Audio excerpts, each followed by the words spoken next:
विष्णुपादाय कृष्णपृष्ठाय भूतले श्रीमते भक्ति वेदांत स्वामी नामिने नमस्ते सरस्वती देवी गौरवाणी प्रचारिणे निर्विशेष शून्यवादी पाश्चात्य देशतारिणे। तो हम लोग कल पढ़ रहे थे, कल हमने क्या क्या पढ़ा था? भगवान के दर्शन कानों से किए जाते और धाम में हमें हमेशा किसी सीनियर के साथ जाना चाहिए, नहीं तो हमारे को धाम के अंदर भगवान के दर्शन नहीं हो पाएंगे। तो चलिए हम आगे का करते हैं। 3 प्रमाण पढ़े थे, प्रत्यक्ष प्रमाण, अनुमान प्रमाण और श्रुति प्रमाण। इसमें श्रुति प्रमाण ही एक्चुअल प्रमाण है, जहाँ इसके अलावा कोई और प्रमाण नहीं होगा। ओके, फिर आगे बढ़ते हैं। हम पेज नंबर 19 पे हैं, ऊपर सबसे टॉप पे।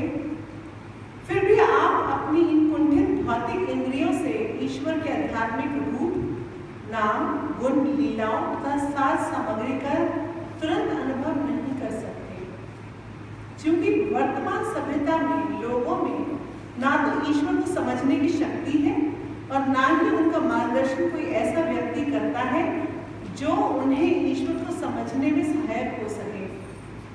इसलिए वे ईश विहीन हो गए हैं। किंतु यदि आप किसी उच्च व्यक्ति के मार्गदर्शन से ईशोपनिषद तथा भगवद गीता जैसे वैदिक शास्त्रों को पढ़ें और विधि विधानों का पालन करें तो अत्यंत अंततः आपको ईश्वर का साक्षात्कार हो जाएगा। तो प्रभुपाद ने क्या बोला? आपको ईश्वर का साक्षात्कार, अगर आपको ईश्वर को देखना है तो क्या चाहिए? तो उन्होंने बोला है ईशोपनिषद और दूसरा क्या बोला? भगवद गीता। तीसरा क्या बोला? इन 2 ग्रंथों कैसे पढ़ना चाहिए? ना ध्यान से पढ़िए क्या लिखा है। लिखा है विधि विधानों का, इन शास्त्रों को किसी उच्च व्यक्ति के मार्गदर्शन में पढ़ें। अगर हम सोचेंगे भगवद गीता अरे लिया है, बुक को हाथ लगाने से बहुत सी स्वीकृतियां मिलेंगी, भगवद गीता को हाथ लगाने से स्वीकृतियां मिलती है, मगर फिर भी अगर उसको समझना है, डेली में समझना है, तो हमारा क्या करना पड़ेगा? किसी ऐसे व्यक्ति के साथ बैठ के समझना पड़ेगा जिसने उसको समझ रखा है, वो उसको जानता है। तो ऐसा व्यक्ति के पास अगर हम बैठ करके उस भगवद गीता का श्रवण करेंगे तो वो डेफिनेटली हमें समझ में भी आएगा। और इसके अलावा क्या बोला? पहला रूप उन्होंने क्या बताया? क्या हमें ग्रंथों को पढ़ने किसी उच्च भक्त के माध्यम से। दूसरा बताया विधि विधानों का पालन करना। तो विधि विधान क्या है? 4 नियमों का पालन और 16 वाला प्रसाद खाना। इसमें हम हमेशा विधि विधान क्या बताते हैं? ABCDE। A for association of devotees, B for book reading, C for chanting, D for deity worship, E for eating prasad. A for फिर से रिपीट कर रही हूँ। A for association of devotees, B for book reading and book distribution, C for chanting, D for deity worship, E for eating prasad। ये 5 विधि विधान है जो हम सब भक्तों को करना चाहिए। ABCDE बस। और क्या कहा गया? तो अंततः आपको ईश्वर का साक्षात्कार हो जाएगा। सो प्रभुपाद इज वेरी श्योर। क्या कह रहे हैं प्रभुपाद? कि आप किसी कुछ भक्त के निरीक्षण में बैठकर कुछ भगवद गीता जैसे प्रमाणित ग्रंथ पढ़ें और विधि विधान को पालन करें, ऐसे में आपको भगवान दिख जाएंगे। कितना शॉर्टकट। अगर किसी समझ ना आए इतना समझ ले, ये करना है इतना पर ABCDE करें और साथ में ग्रंथों को किसी उच्च भक्त के निरीक्षण में बैठ के पढ़ें। ये काम करने से प्रभुपाद खुद कह रहे हैं, क्या कह रहे हैं? आपको ईश्वर का साक्षात्कार हो जाएगा। साक्षात्कार मतलब बिल्कुल आमने सामने दिख जाएंगे। और प्रभुपाद की एक भी लाइन, एक भी वर्ड ऐसे ही बस हवा में बातें नहीं है। प्रभुपाद ने हर वर्ड जो बोला है उसका मतलब है। आप केवल अपने प्रयास से ईश्वर को देख या समझ नहीं सकते कि हम सोचे हम अपना प्रयास करते हैं और हमारे ईश्वर दिख जाएंगे, हम जोर लगा लेंगे। कितने राक्षसों ने कितने साल तपस्या करी, भगवान आए कभी नहीं आए। कौन आए? ब्रह्मा जी, शिव जी, देवता, इंद्र, ये वरदान देके चले जाते हैं, वो भी टेम्पररी। एक दिन तपस्या करने के बाद अल्टीमेटली टेम्पररी वरदान लेते हैं, उसके बाद वो खत्म हो जाता है। फायदा क्या हुआ? तो इसीलिए भगवान को लाने के लिए, भगवान का साक्षात्कार करने के लिए हमारा केवल प्रयास से हम नहीं कर सकते। आपको उस विधि के प्रति समर्पित होना पड़ेगा। आज प्रभु सुबह बोल रहे थे ना, विधि के प्रति, किसी विधि के उस अर्थ कर लो किसी विधि में, ये बोल रहे थे ना सुबह, वही बोल रहे हैं। किसी विधि, उस विधि के प्रति समर्पित होना पड़ेगा। या तो चैंटिंग में हो जाओ, बिल्कुल होता चैंटिंग में कुछ नहीं दिख रहा, या फिर सेवा में इतना अपने आप को सेवा में लगा लो कि आपके पास सेकंड ना हो सेवा के अलावा। सेवा भी इतना चैंटिंग तो करनी, फिर से बोल रही हूँ, एक अपने ABCD तो करनी है, ABCD तो करनी है, पर किसी एक चीज में पारंगत हो जाओ, पागल पे लग जाओ।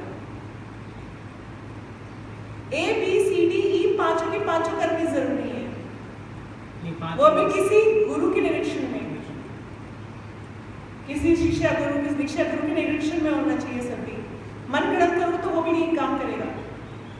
तो ABCD भी किसी गुरु के निरीक्षण में होना चाहिए, किसी उच्च भक्त के निरीक्षण में होना चाहिए। तो ABCDE करा नंबर 1, और नंबर 2 अल्पोषण से हम क्या कह रहे थे, किसी एक चीज को पकड़ के उसके पीछे अपने आप को बिल्कुल पूर्णतः समर्पित कर दो। जैसे रशिया में एक डिवोटी है जिनके हाथ और पांव दोनों नहीं है, वो सबसे हाईएस्ट बुक डिस्ट्रीब्यूटर है। नहीं, वो व्हीलचेयर पे है और वो सिर्फ ये बोलते हैं that reading this book I am happy in this condition also, in this condition also I am happy when if I read Bhagavad Gita you also read. And लोग ले लेते हैं, सबसे बड़े बुक डिस्ट्रीब्यूटर है। और प्रभुपाद हमेशा कहते हैं किसी एक सेवा के अंदर पारंगत हो जाओ तो उसके बाद आपको उद्धार निश्चित है। करना पांचों है मगर एक के अंदर पूर्णतः समर्पित होना है। इसमें मतलब जाता है ई फॉर इडी प्रसाद, ये भी सेवा है। हाँ, बिल्कुल हो जाइए। अगर ईटिंग प्रसादम सेवा है तो बिल्कुल प्रसादम के जो नॉर्म्स हैं कि प्रसाद के अलावा एक अन्न भी मुंह में नहीं जाना चाहिए। डिपेंड हो जाएगी, प्रसाद पाना है तो प्रसाद ही पाना है। नंबर 1, भूखे मर जाएंगे, पर 25 दिन तक नहीं मिलेगा तो भूखे रहेंगे, मगर खाएंगे तो सिर्फ वो, और वो भी एक्चुअल रूप में ये ना कि सिर्फ भक्तों के हाथ का बना हुआ खाना है, ऑफर किया हुआ, प्रॉपरली ऑफर किया हुआ। उसके अलावा एक दाना भी मुंह में नहीं जाना चाहिए। हो जाएंगे पारंगत, हो जाएंगे उद्धार। टेस्ट भी होते हैं फिर इसमें बढ़िया टेस्ट हो जाता है ना। तो आप बोलेंगे बड़ा आसान है, नहीं है, आसान नहीं है। कोई भी हम चीज लें उसमें हमारी परीक्षाएं होती है, तो माया रानी परीक्षाएं करती है। आपके सामने बहुत बढ़िया बढ़िया पेस्ट्री आएगी और आपको याद ही नहीं रहेगा कि भोग लगाया कि नहीं लगा। पूछना कि भोग लगाया, किसने लगाया, क्या हुआ। आपको खट से उस पेस्ट्री को खाएगा। मैं सोचा क्या हाथ किया, होगी भोग लगाओ, हो गई छुट्टी आपके नियम की। और ईटिंग प्रसादम में आपको प्रसादम में स्वयं कृष्ण नजर आने चाहिए, रसगुल्ला रसमलाई नजर नहीं आनी चाहिए, वो होती है प्रसादम। अगर आपको उसमें ये दिख गया ना नहीं करेला नहीं खाऊंगा, मैं ये चीज खाऊंगा, खत्म। अगर आपको 100 दिन तक सिर्फ घी उबली हुई मिलेगी तो आपको उसमें कृष्ण नजर आने चाहिए।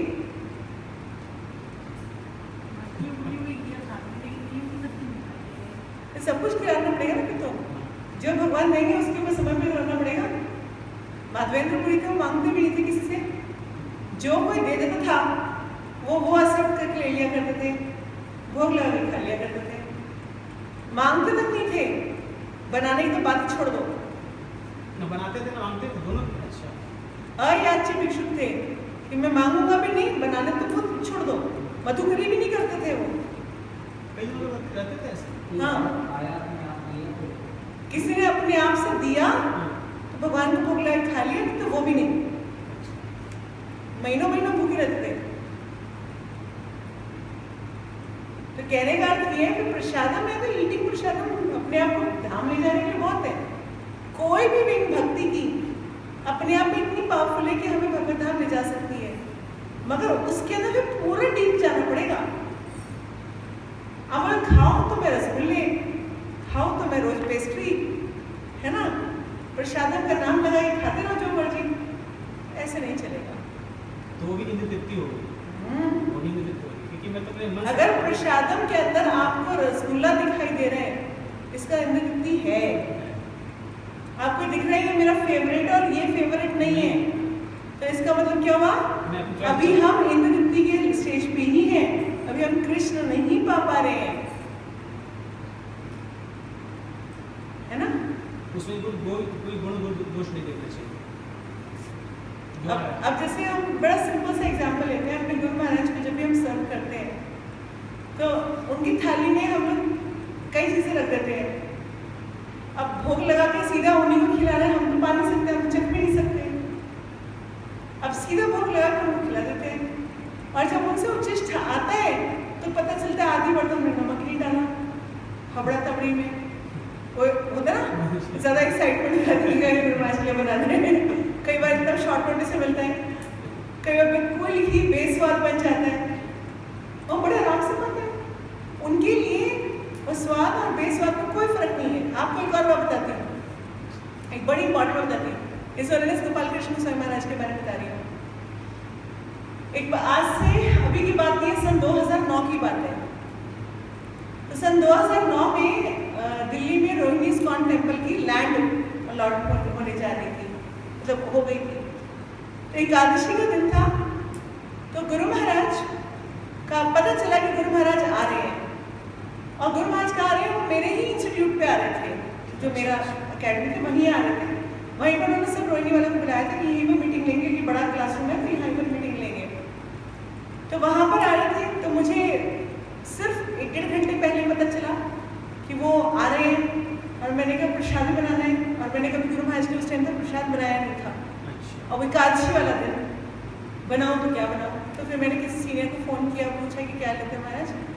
तो फिर मैंने क्या किया, मेरी फ्रेंड थी उनको ले दिया कि अच्छा ठीक है यही आइटम तुम बना लो, यही आइटम मैं बना लेती। मैं दीक्षित थी उस टाइम, उनकी दीक्षा नहीं हुई थी। तो कुछ आइटम अच्छी बनती मगर, तो उन्होंने भी कुछ आइटम्स बनाए और कुछ आइटम्स मैंने बनाए, और हमने गुरु महाराज जब मीटिंग हो गया, गुरु महाराज को प्रसाद ऑफर किया, तो प्रसाद ऑफर करने के बाद थाली में सब चीज़ सजा दिया। और वो जो कैबिन था जहाँ पे महाराज बैठे थे, वो छोटा सा था, इतना था जगन्नाथ क्वार्टर है, इतना था, बहुत छोटा सा कैबिन था। तो हम लोग शीशे में यूँ करके देख रहे थे कि महाराज क्या पा रहे हैं क्या नहीं पा रहे, कुछ एक छोटी सी मीटिंग भी चल रही थी। तो बड़ी अजीब सी बात है कि महाराज ने सिर्फ वो आइटम पाया जो मैंने बनाया था, और जितना भी उन माता जी ने बनाया था उनमें से एक आइटम को हाथ तक नहीं लगाया। उनको कैसे पता चला कि वो दीक्षित के हाथ का नहीं है, और मेरे भी एक आइटम पे हाथ नहीं लगाया। मैंने नाशपाती कुछ काटी थी, मैंने बाद में ध्यान दिया कि नाशपाती नहीं खाई बस मेरी, बाकी सब चीजें जो बॉइल थी कुछ भी था, उन्होंने तो ड्राई फ्रूट्स भी कर रखे थे, तब भी उनका वो नहीं हाथ लगाया। उन्होंने सिर्फ एक नाशपाती दिखाया। मेरे को बाद में ध्यान है कि नाशपाती मैंने नहीं काटी थी, मैंने मेड से कटवा दी थी। अच्छा अच्छा, जो आपकी तरह सर्विस जब मेरी मैं तो नॉर्मली गुरु महाराज का प्रसाद बनाती हूँ, अपनी मेड को बाहर निकाल देती हूँ कि मेड तो बाहर निकाल जाए, मैं खुद बनाऊंगी। मगर उस दिन क्या हुआ, पैक करने लगी, मेरे को लगा नाशपाती भी थोड़ा सा भगवान को फटाफट ऑफर करके मैंने कहा चलती हूँ नाशपाती काट। मैं इतने फटाफट भोग की थाली बना रही हूँ, तो भगवान के लिए भोग की थाली बनाते हुए एक चीज़ मैंने हेल्प करने के लिए बोलते, वो नाशपाती थी। वो नाशपाती भी हाथ नहीं लगाई थी, और उन्होंने जितनी भी आई वो ना लिटरली रोने लगी कि महाराज मेरी एक भी चीज़ जो मैं लाई थी वो नहीं बनी। देखिए बिल्कुल मिक्स था, ऐसा नहीं था कि ऐसे कटोरियाँ बना के हमने रखी हुई थी, ऐसा कोई डिस्टिंक्शन नहीं था कि ये मेरी है या उनकी है। हमने सब कुछ ऐसे सर्व किया हुआ प्रॉपरली। और वो इतना भी प्रसाद के तो इतने पारंगत हैं कि ये दीक्षित भक्त का और दीक्षित भक्त का नहीं है, उनको पता चल जाता है। तो आप ये समझ सकते हैं कि प्रसाद अपने आप में, आपने कहा ना प्रसाद खा करके भी हम लोग बाबा धाम जा सकते हैं। तो प्रसाद भी ऑर्डिनरी प्रसाद की तरह मत देखिए, प्रसाद भी बहुत डीप में है। तो हमने अपने सीनियर्स और अपने गुरु महाराज के आचरण से देख सकते हैं कि वो कितने सिलेक्टिव है कि नहीं। और उनको बताया कुछ नहीं गया था कि 2 बनाए 3 माता जिसने बनाया, ऐसा कुछ भी नहीं बताया गया था। हम तो बाहर से तैयारी करके उनके सामने बस थाली रख दिया था। थाली में 5 कटोरियाँ 6 कटोरियाँ थी और चपाती थी, ऐसा कुछ नहीं। बस हमने एकादशी था तो ऐसा कुछ था नहीं, तो थोड़ा थोड़ा कुछ मखाना बना था, कुछ ऐसे करा था, कुछ फ्रूट्स कटे हुए थे, कुछ इस तरह की चीज़ें थी। तब भी एक एक चीज हाथ लगने से पहले गुरु महाराज को पता है। तो दिस इज प्रसाद का पारंगत। ये बात हम नहीं समझ सकते, है ना, मगर ये बात है। मतलब प्रसाद में कृष्ण को देख रहे हो, शायद दिख रहे हैं, तभी उन्होंने टच किया कि कौन सा भगवान को भोग लगा है, कौन सा दीक्षित का है, कौन सा दीक्षित का नहीं है, इतना भी वो डिस्टिंग्विशन कर पाते हैं। ये शुद्ध भक्तों के अंदर क्वालिटीज जनरेट होती है। वो जानबूझ के नहीं करते हैं, मगर उनको पता है कि भाई हाँ दीक्षित भक्तों के हाथ ही खाना है, भोग लगा हुआ ही खाना है। अब बिना भोग लगाए हुए गुरु महाराज को खिला के दिखा दीजिए। और गुरु महाराज ने जो सीनियर वैष्णव भी हैं, आप उनको बिना भोग लगाओ खिला के दिखा दीजिए, वो बोलेंगे नहीं खाना, मन नहीं कर रहा, कुछ भी बहाना कर देंगे मगर नहीं खाएंगे। तो इसीलिए ये फैक्ट है। चलिए आगे चलते हैं। इसका मतलब क्या हुआ, ये लाइन क्या कह रही थी प्रभुपाद ने, क्या बोला, आपको उस विधि के प्रति समर्पित होना पड़ता है जिससे ईश्वर को जाना जा सकता है, तब वे अपने आप को प्रकट करेंगे। वे परम नियंता हैं और आप नियंत्रित हो रहे हैं, अतः आप ईश्वर को कैसे नियंत्रित कर सकते हैं। तो भगवान अपनी मर्जी से आपके सामने आएंगे, उनके लिए कोई कंडीशन नहीं है। आप ये नहीं बोल सकते अच्छा मैं तो इतने साल से भक्ति किया तो मुझे तो दिखे नहीं, तुझे को दिख गए, तू तो अभी 10 दिन का बच्चा है। भगवान की मर्जी है वो किसके लिए आए और किसके लिए ना आए। जैसे हमने कथा सुनी है कि वो पिताजी इतने सालों से इतनी अच्छी भक्ति कर रहे थे और अपने बच्चे को बोला कि बेटा तुम भोग लगा देना, और वो बच्चा भगवान के आगे जिद्दी करके बैठ गया, नहीं आप खाओगे तभी मैं तभी खाऊंगा, क्योंकि पापा ने कहा है कि आप खाओगे तभी आप खिला के आगे आना है, आप खाओ नहीं तो मैं नहीं खा रहा। तो भगवान स्वयं प्रकट हुए और खाया है उसको। तब उसके पिताजी को पता चला तो उनको विश्वास ही नहीं हुआ, उनको लगा खुद ही अंदर जाके खाया, बोल रहे थे प्लेट खा लिया। जब उन्होंने देखा तो फिर भगवान इतने सालों से मैं भक्ति कर रहा हूँ, मेरे को तो आज तक आपने ऐसे नहीं दिए, भाई छोटा बच्चा है इसको आपने फटफट दर्शन दे दिए, फटफट इसका तो भोग खा लिया, है ना। तो इसके भगवान के ऊपर कंडीशन अप्लाई नहीं होती। भगवान किसको दर्शन देंगे, भगवान को आप ये नहीं कह सकते देखो मैं इतना कर रहा था आपने मेरे को दिया नहीं, ऐसा कुछ नहीं है। भगवान की मर्जी है, भगवान की इवैल्यूएशन का क्राइटेरिया कोई नहीं जान सकता। ध्रुव महाराज 6 महीने में भगवान को पा गए, है ना। और कितने संत, कितने ऋषि मुनि हजारों साल, कितने कितनी कितनी तपस्या कर करके भी वो भगवान को नहीं पा पाते। कहने का अर्थ ये है कि भगवान किससे कब कहाँ सेवा लेंगे और कैसे प्रसन्न होंगे, वो सब किसके हाथ में है? उन्हीं के हाथ में है। हमारे हाथ में सिर्फ हमारे एफर्ट्स हैं कि हम शुद्धता से अपनी प्रयास करते रहेंगे।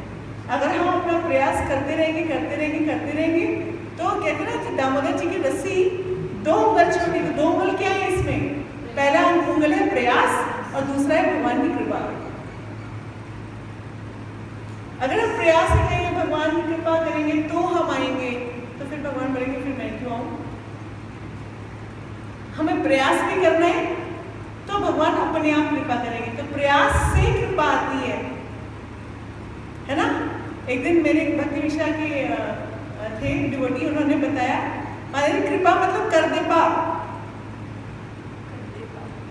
कर दे पा, पंजाबी बोल रहे थे। कृपा मतलब कर दे पा, करके पा, करेगा तो पाएगा। कृपा मीन्स करेगा तो पाएगा, ऐसे नहीं मिलेगा। तो हम सोचते हैं ना कि भगवान की कृपा करो, भगवान बोले मैं तो कृपा कर दूंगा, तुमने क्या किया? करो और पाओ। हाँ, करो और पाओ। हे ईश्वर, मैं अगर बोलूं कि हे ईश्वर यहाँ आओ, मैं आपको देखना चाहता हूँ, ईश्वर इतने सस्ते नहीं है कि वे आपके आदेश में चले आएंगे और आपको दिखने लगेंगे। नहीं, ऐसा संभव नहीं है। आपको सदैव स्मरण रखना चाहिए ईश्वर परम नियंता है और मैं नियंत्रित हूँ। अतः यदि मैं ईश्वर को अपनी सेवा में प्रसन्न कर सकूं, अपनी सेवा से प्रसन्न कर सकूं, तो वे मेरे समक्ष प्रकट होंगे। ईश्वर को जानने की यही विधि है कि अगर मैं अपनी सेवा से, चैंटिंग हमारी प्रथम सेवा है, आपको पता होना चाहिए चैंटिंग इज द प्राइमरी सेवा। तो उन्होंने क्या बोला है कि अगर मैं अपनी सेवा से प्रसन्न कर सकूं तो वो मेरे समक्ष प्रकट होंगे। अंतोत्तरवा यह विधि ईश प्रेम की ओर ले जाती है। तो विधि कहाँ लेके जा रही है हमारे को? भगवान के प्रेम के प्रति। हम रोज सुबह क्या बोलते हैं, हमें क्या चाहिए? भगवान का शुद्ध प्रेम। यहाँ असली धर्म है, यही असली धर्म है। आप चाहे हिंदू, मुसलमान या ईसाई धर्म मानने वाले हो, इससे कोई अंतर नहीं पड़ता। यदि आप में ईश प्रेम विकसित हो रहा है तो आप अपने धर्म में सही हो। तो प्रभुपाद ने कभी नहीं कहा कि धर्म परिवर्तन कर लो, ये छोटी मेंटालिटी है। प्रभुपाद कहते हैं कि आप भी आत्मा हो, आपको बस अपने भगवान से प्रेम करना है। आप भगवान से प्रेम करना सीख जाओ, आपका धर्म पूरा है। हर धर्म एक ही बात सिखाता है, बेस लाइन सब धर्मों की ये है कि भगवान से प्रेम करना सीखो और भगवान की सेवा करो, चैंटिंग करो। सब सारे धर्म बोलते चैंटिंग करो। अब नहीं तो हाँ तो बाइबल क्या बोलती है? दाउ चैंट होली नेम। उनके पादरी माला करते हैं, उनके फादर माला करते हैं, सारे माला करते हैं। ठीक है, मुस्लिम में आ जाइए, आपने जितने भी मौलवी देखे उनके हाथ में माला देखी है। भाषा चाहे वो कुछ भी यूज कर रहे हो, माला देखी है, मतलब उनको भी हरिनाम लेने के लिए बोला गया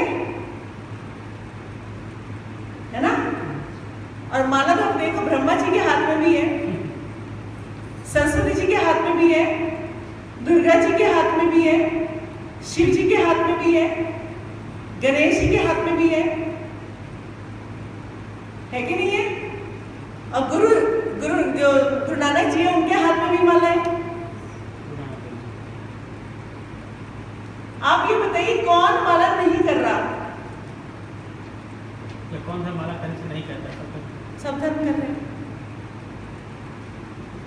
है ना। मुख्यतः तो ये बात जो उनके 5 बार नमाज पढ़ रहे हैं वो क्या कर रहे हैं? 5 बार 99 नाम भगवान के नाम बुलाते हैं। ठीक है, अब सूरज को आप इंग्लिश में सन बोलो, हिंदी में सूर्य बोलो, संस्कृत में सूर्य बोलो और हिंदी में सूरज बोलो, और शायद चाइनीज में चिंचू बोलो, तो अल्टीमेटली सूरज चेंज थोड़ी ना हो जाएगा। सूरज तो वही है, सिर्फ भाषा दे रहे हैं। बिल्कुल ऐसे ही भगवान तो एक ही है, आप उसको नाम अलग अलग से पुकार सकते हैं, मगर करना तो चैंटिंग ही है। गुरु ग्रंथ साहिब में क्या लिखा हुआ है? कलयुग केवल नाम धारा, सुमेर सुमरे जब उतरे पारा। गुरु नानक जी सेम बात बोल के गए हैं, कलयुग केवल क्या है? नाम धारा। हम ग्रंथों में क्या पढ़ते हैं? हरे नाम एव केवलम कलौ नास्ते नास्ते नास्ते गति अन्यथा। सब सेम बात बोल रहे हैं। फिर एक सवाल करते, लड़ क्यों रहे हैं ये लोग? क्योंकि पढ़ते नहीं है। मतलब मन जिस ग्रंथ के हिसाब से वो चल रहे हैं उसको पढ़ते नहीं है।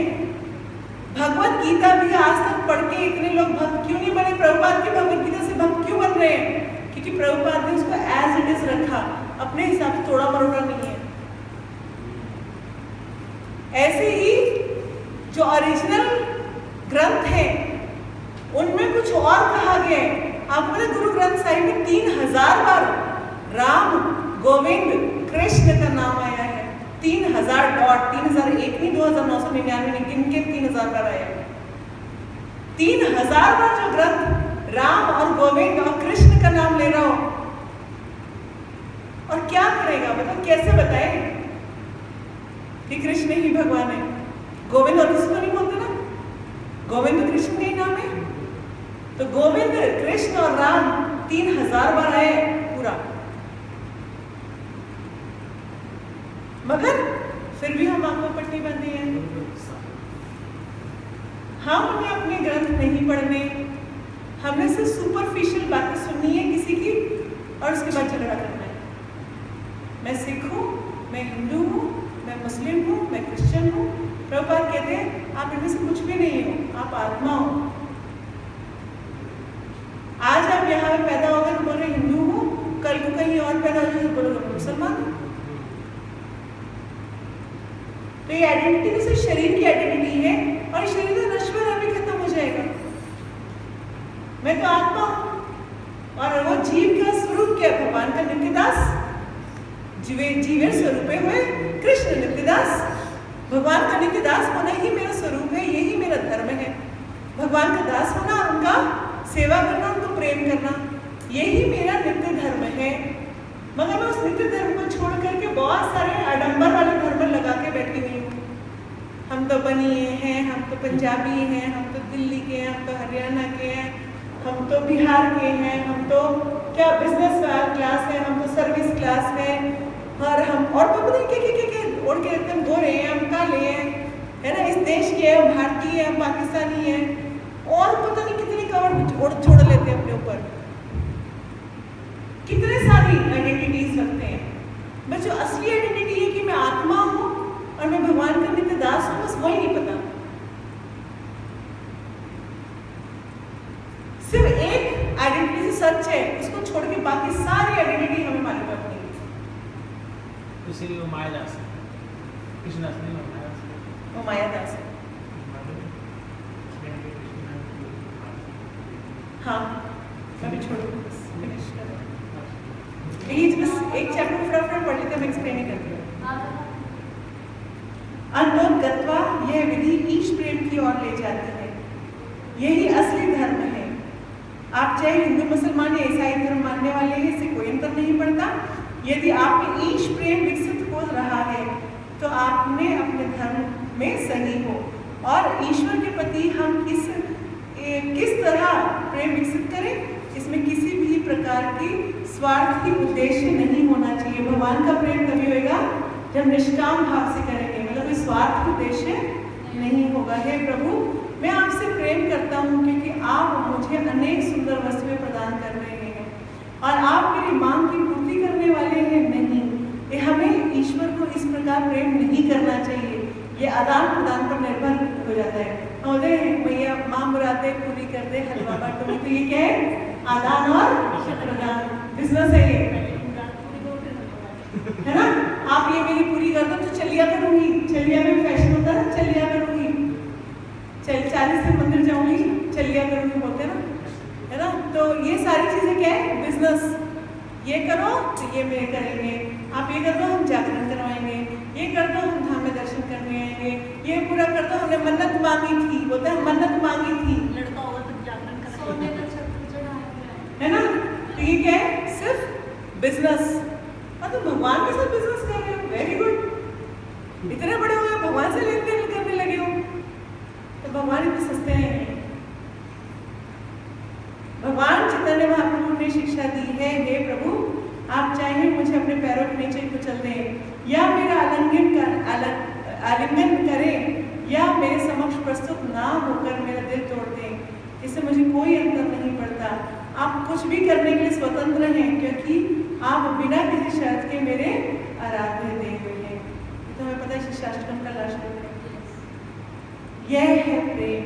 हमें यही सोचना चाहिए, ईश्वर जो भी चाहे करें, फिर भी मैं उनसे प्रेम करूंगा। प्रेम का मतलब ही होता है अनकंडीशनल लव। अगर कंडीशन अप्लाई हो जाएगी तो वो प्रेम नहीं है। प्रेम तो वो है जो अनकंडीशनल है, इसके लिए कोई कंडीशन अप्लाई नहीं है। मैं आपको प्रेम करता हूँ, मगर तब जब आप ये करके दोगे, तो फिर तो ये बिजनेस है। प्रेम तभी होता है जब हम वो सामने वाला जो मर्जी करता रहे, हम उसको इतना प्रेम करते हैं कि हम उसका सब चीज सहन कर लें। वो होता है अनकंडीशनल लव। इसलिए वे गोपियों को इतना चाहते हैं। गोपियों के प्रेम में ऐसा व्यापारिक आदान प्रदान का प्रश्न ही नहीं रहता। आप मुझे यह दीजिए तो मैं आपसे प्रेम करूंगी। उनका प्रेम शुद्ध अमिश्रित था, जिसमें कोई अवरोध न था। यदि आप ईश्वर में से इसी प्रकार प्रेम करने का प्रयास करें, तो विश्व का कोई भी वस्तु आपको रोक नहीं सकती। बस आपको अपने में यह उत्सुकता विकसित करनी होगी कि हे कृष्ण, मैं आपको चाहता हूँ, बस। तब फिर उसके रोके जाने का प्रश्न ही नहीं है। आपका प्रेम हर हालत में बढ़ता जाएगा। यदि आप यह अवस्था प्राप्त कर लें, तो आप पूर्ण संतोष का अनुभव करेंगे। ऐसा नहीं कि ईश्वर अपने लाभ के लिए आपसे प्रेम करवाना चाहते हैं, वह तो अपने लाभ के लिए है। यदि आप उन्हें इसके विपरीत करेंगे, तो आप कभी सुखी नहीं हो सकते। तो इसका मतलब ये नहीं है कि अगर हम किसी को बोलेंगे भगवान चाहते हैं कि हम उनसे प्रेम करें, तो भगवान का कोई स्वार्थ है। भगवान के पास करोड़ों गोपियां हैं जो इनफाइनाइट प्यार करती हैं, उनको हमारे जैसे बच्चों की क्या जरूरत है। मगर तब भी भगवान चाहते हैं कि हम उनसे प्रेम करना सीख लें, क्योंकि हम जब तक उनसे दूर हैं तब तक हम कष्ट भोग रहे हैं, तब तक हम यहाँ परेशान हैं, यहाँ बहुत सारी समस्याओं में फंसे हुए हैं। इस प्रेम से, अगर हम इस प्रेम को करना सीख गए, तो इन सारी समस्याओं से हम बाहर निकल आएंगे। तो हर समय हमारे पास एक ही प्रॉब्लम होगा, ये हो गया, ये हो गया, मेरे से ऐसा हो गया, ऐसा हो गया। हम सिर्फ उसी को ही रोते रहेंगे।